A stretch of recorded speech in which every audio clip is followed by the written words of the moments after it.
Então, estamos de volta aqui com Saúde em Foco e hoje para falar da saúde materno-infantil. O que nós temos de novo, que novos saberes nós temos, que novas práticas nós temos, o que uma mãe gestante pode esperar de novo, né? Então, estamos aqui com 3 convidados muito especiais, Lenise Dutra, nossa egressa do mestrado em saúde materna e infantil, que desenvolveu o Gestar Care, hoje está no doutorado e vai nos falar um pouco de como ela está criando esse movimento, né, do Gestar Care. Temos a Márcia, também a nossa egressa do mestrado em saúde materna e infantil e que desenvolveu um jogo muito bonito sobre a questão da alimentação saudável, né, Márcia? É nutricionista, então vai nos falar disso também. E o Leandro, o nosso aluno de enfermagem do 9º semestre de iniciação científica e hoje também inserido no nosso projeto de pesquisa para o SUS, o PPSUS, né? Que vai nos falar como é que ele conseguiu dinamizar as atividades durante a pandemia, mais especificamente do Instagram, e enfim, vai nos falar disso então. Então eu já começo pela Lenise. Lenise, conta um pouco o que você aprendeu de novo com o Gestar Care, que foi o produto do teu mestrado. Como é que você percebe esse movimento hoje? O que um aluno novo pode aprender? Mas o que uma mãe gestante puérpera pode estar aproveitando, né, do Gestar Care? Essa pergunta é muito importante porque a ideia que eu tinha é que saúde só era possível ser feito se fosse presencialmente. E quando eu me propus a fazer o Gestar Care de uma forma que os atendimentos poderiam ser remotos através da telesaúde, eu não imaginava a proporção que seria possível atendendo a criança, a mãe, a família, nesse contexto que a gente iniciou durante a pandemia.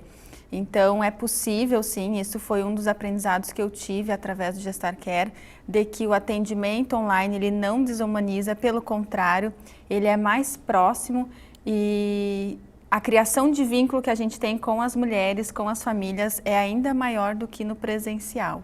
E nós podemos acompanhar aqui, né, é um software, né, Lenise, que faz toda essa interação, então, com a mãe gestante, né? Não sei se você gostaria de explicar.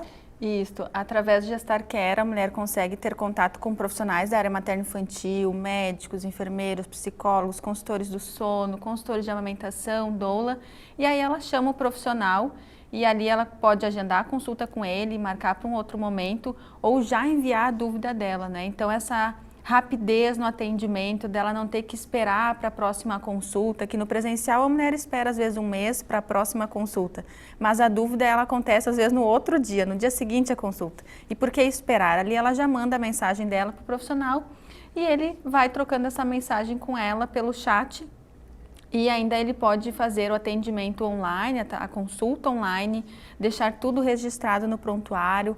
Todas as interações que o profissional e a mulher têm ficam registradas por uma questão de segurança. A gente sabe o quanto a telesaúde ela é importante de ter essa segurança para o profissional e também para as pacientes do profissional. E o que é interessante é que a Lenise começou esse trabalho ainda bem antes da pandemia. Nós iniciamos em 2017, ainda não tínhamos resoluções normativas na área da saúde.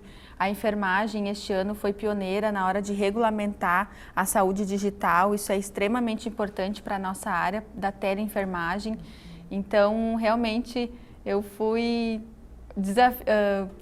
corajosa, eu diria assim, na hora de criar algo que ainda pouco se falava lá em 2017.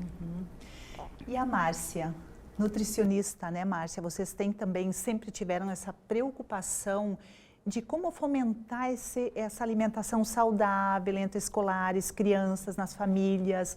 E você desenvolveu um jogo lindíssimo e de grande impacto nas escolas, nas famílias. Você poderia falar um pouco sobre ele? O nutricionista, como existe um programa que é exemplo assim, para o mundo, que se chama Programa Nacional de Alimentação Escolar, sempre tem essa preocupação e está dentro do programa. Primeiro, o programa existe para levar a alimentação saudável para as escolas da rede, a rede pública estadual, municipal, para ONGs que são cadastradas, né? E dentro do programa a proposta é a educação alimentar e nutricional. trabalhar isso com as crianças nas escolas, com a família, e os profissionais que normalmente trabalham são os professores. Eu também sou professora da rede pública, né? E então, às vezes, falta material, falta uma outra coisa, uma proposta diferente para trabalhar com o aluno, porque sempre trazer folhinha, material pronto, mesmo as aulas práticas, né? O diferencial hoje, o que é? É o digital, eles querem o digital. A partir do momento que nós tivemos a educação conectada nas escolas, isso proporcionou, né? Foi um linkzinho que eu liguei ali e pensei, vou desenvolver esse jogo para essa gurizada, porque eles ficam conectados ali. Isso. E aí a gente pensa assim, o que é saúde hoje, né? Quando a gente pensa no conceito de saúde, na prática da saúde, é também atingir ou contemplar aquilo que o nosso usuário, né, pede, quer hoje. Se está conectado, como aproveitar essa ferramenta para melhor chegar até ele? E você desenvolveu esses jogos. Queres falar um pouquinho dos jogos? Então, o jogo chama-se Comida de Verdade. Ele foi pensado para todas as etapas, todos os níveis, né? Então, para o ensino, anos iniciais do fundamental, que é o ciclo 1, os anos finais, né, que é o chamado ciclo 2, a nomenclatura mudou um pouquinho com a BNCC, e para o ensino médio. E para a educação de jovens e adultos, porque eu tenho alunos dos pequenos até os bem grandinhos, que eu lhe disse uma vez, né, irmã?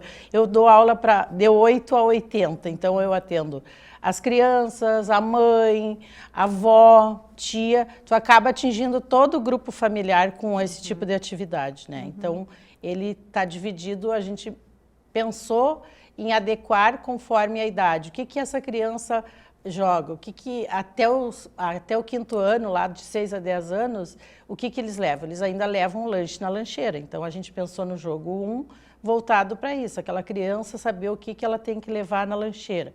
Nós pensamos também no grau de processamento dos alimentos, que está lá no Guia Alimentar para a População Brasileira. Pouca gente sabe, né? Então, pela pesquisa do orçamento familiar em 2008 e 2009, as crianças estavam consumindo muito, aumentou isso, ultraprocessados. Os ultraprocessados são aqueles produtos ricos em, não são nem alimentos, né? São produtos ricos em sódio, açúcar, gorduras e saborizantes, conservantes, tudo que é extremamente danoso e pode levar a desenvolver doenças crônicas não transmissíveis, né? E a Márcia desenvolveu bem o que a gente chama hoje de pesquisa de desenvolvimento, que comporta um problema sistêmico, né? Que é essa questão toda das escolas, como atingir, e quando você disse assim, atingir o pai, a mãe, a tia, a avó, são todas aquelas pessoas do convívio, né, daquela criança, digamos. Mas muito legal, nós vamos mostrar isso em detalhes, como de fato funciona, né, esse jogo na prática. E o Leandro é o nosso aluno de iniciação científica, ainda na graduação, e aí a gente quer mostrar também como o nosso aluno, hoje de graduação, já precisa pensar prospectivamente. O que pode ser diferente na saúde, como atingir melhor o nosso usuário, como atender às suas necessidades. Então, o Leandro vai nos contar um pouco disso, né? Eu agradeço o convite, professora. Eu penso que, assim como a Lenise e também a Márcia, é estar pensando em ferramentas e produtos para atingir o nosso público, né? A Márcia mais relacionada à alimentação, a Lenise como os objetivos do nosso grupo e do nosso projeto, as gestantes, mais a saúde materno-infantil. Então, se essas mulheres, essas pessoas estão recorrendo aos jogos, à web, então eu acho que é a gente estar onde eles estão. Então, é a gente ir onde eles estão e não... A Lenise, que já desenvolveu em 2017, então pensando antes já da pandemia, que é onde já estava em alta, né, as tecnologias, o WhatsApp, os sites, vídeos. Então, após a pandemia, isso cresceu, né? Então, o nosso grupo não tinha pensado nisso, a Lenise já estava à frente. Daí, durante a pandemia, com essa demanda, né, de ficar em casa, de não poder sair, as dúvidas aumentando, então nosso grupo pensou e julgou necessário a criação de redes sociais, né? Então a gente já desenvolvia antes os grupos presenciais, antes da pandemia, e não tínhamos rede social. Então a gente, como a Lenise comentou, julgávamos sempre necessário a presencialidade, né? Então, e os estudos também já nos mostram a baixa adesão das gestantes nos grupos de gestantes. Então, com a pandemia, a gente conseguiu atingir esse público maior, né? Por estar na web e também não só do município. Então, participavam gestantes e profissionais também das demais regiões do Brasil. Então, a internet ampliou, né, o alcance. Ou seja, se tornou uma ferramenta mais interativa. E aí nós temos o Instagram, né? Que a gente pode estar acompanhando o quanto de fato ele alcançou a gestante, que é o público-alvo, né? Mas também as famílias. Eu acho que a gente, quando fala hoje em saúde, esse é um saber bem interessante, é a gente envolver a família mais, né, ali próxima, mas a família ampliada, e envolver a comunidade. Né? Porque hoje você pensar na educação, digamos assim, alimentar, você precisa atingir uma aldeia toda, né? É essa mudança, esse fermento que precisa ser multiplicado.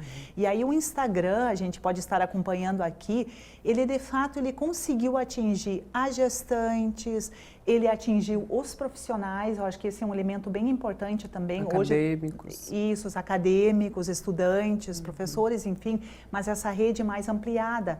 E aí, talvez, Leandro, você ainda poderia nos falar um pouco desse novo saber, você como estudante, também nesse movimento interprofissional. Que novo aprendizado você teve? O online, assim, também possibilitou a gente conhecer outros profissionais também das outras áreas, outros núcleos profissionais. E antes, né, a gente trabalhava mais de forma uniprofissional, então enfermeiro, aí no grupo a gente fomenta isso, de trazer o odontólogo para falar sobre questões relacionadas à saúde bucal, trazer o psicólogo para falar sobre saúde mental, então fomenta a interprofissionalidade e isso já começa na graduação, né? Então o PET Saúde, os programas, as políticas estão aí para fomentar a interprofissionalidade e isso começar da graduação e também os acadêmicos que estão no serviço de saúde, fomentar a educação permanente, né? Mostrar para os profissionais que é possível trabalhar em conjunto, conhecer as atividades do colega, conversarem entre si para melhorar a qualidade de vida das pessoas. Aliás, pensando em saúde hoje, nós não temos mais como falar só naquele profissional específico, a gente precisa pensar nessa rede mais ampliada, né? E eu perguntaria agora, Lenise, você olhando hoje para a saúde materno-infantil, com toda a experiência que você tem, né, já desenvolveu durante o mestrado, hoje no doutorado, o que mais a gente pode estar pensando, inovando, enfim, na tua perspectiva? Eu penso que, além de pensarmos num produto final, eu saí de um mestrado profissional, né, apesar de eu estar hoje no acadêmico, num programa acadêmico, pensar na necessidade do indivíduo, do ser humano.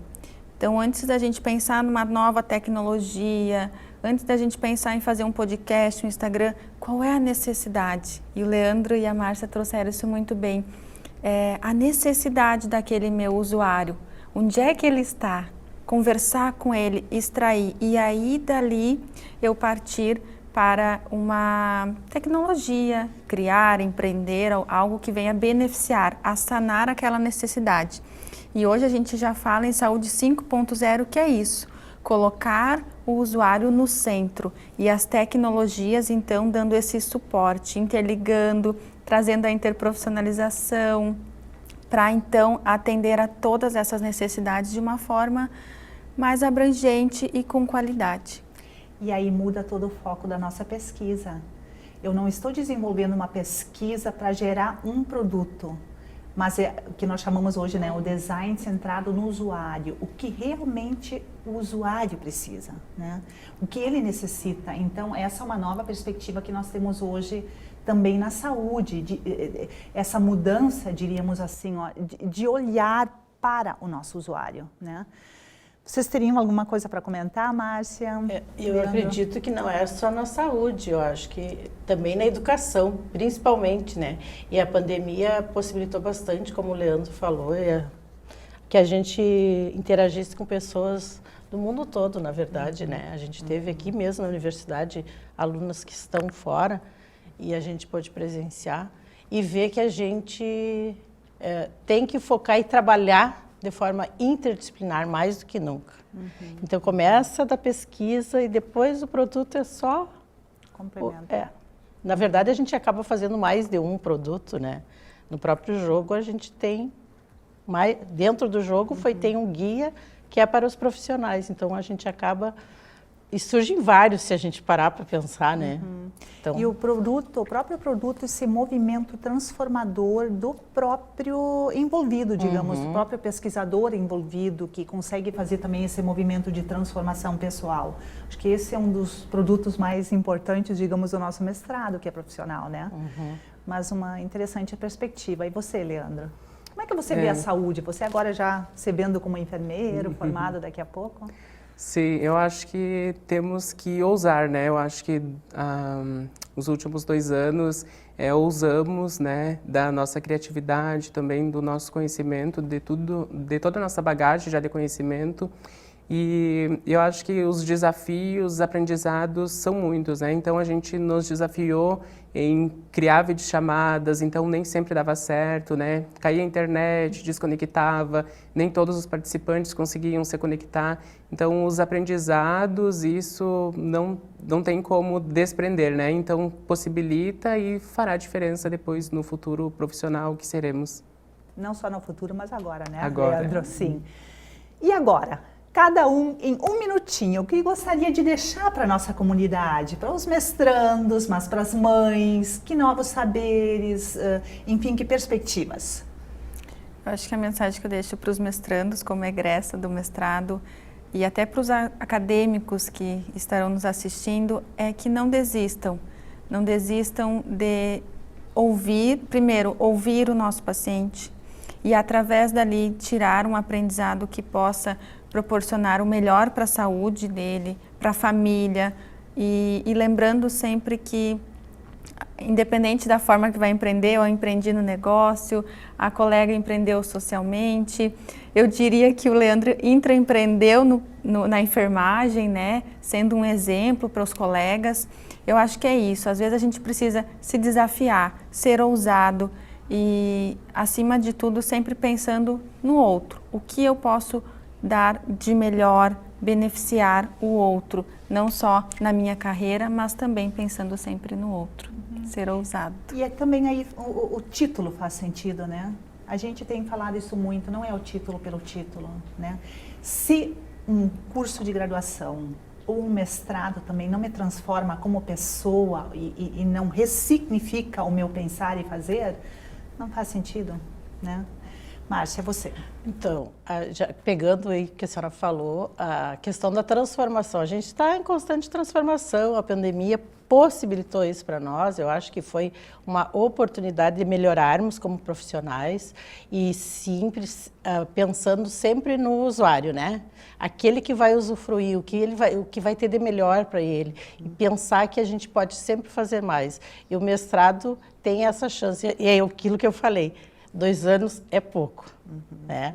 Então, acho que não desistam e tem nós, no programa Saúde na Escola, que é a parceria que a gente tem do jogo, né, no ciclo 2021-2022, que ele está em todo o estado, ele nos dá várias situações que nós podemos buscar informações, qual é a necessidade da população, né?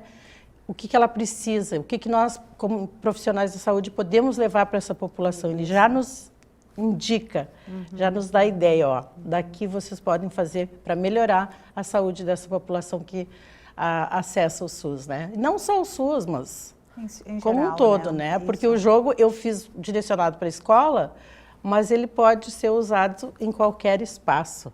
Que, quando eu pensava que aqui no Malé tem uma rede de internet em que eles podem ficar, então eles estão ali naquele espaço, no domingo, eles podem acessar o jogo tranquilamente. Então, ele é para qualquer espaço.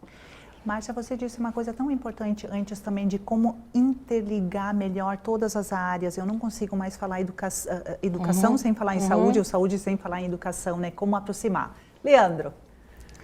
A mensagem que eu deixo para os colegas, né, da graduação, principalmente, é estarem atentos às necessidades das gestantes, também dos profissionais. Eu acho que nós, enquanto estagiários, né, aqui no nosso curso da UFN, iniciamos estágios no 8º semestre, então no estágio do 8º, do 9º e do 10º, é auxiliarem os profissionais também nessas demandas que os usuários trazem.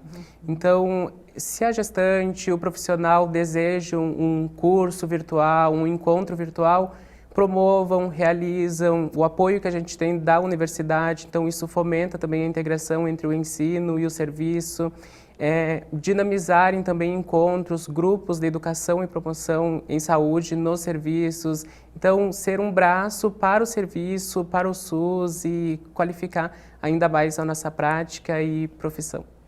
E em função do nosso horário, nós teremos que fechar o programa. Então, o Saúde em Foco fica por aqui hoje e agradeço então a cada um de vocês que participou conosco dessa discussão.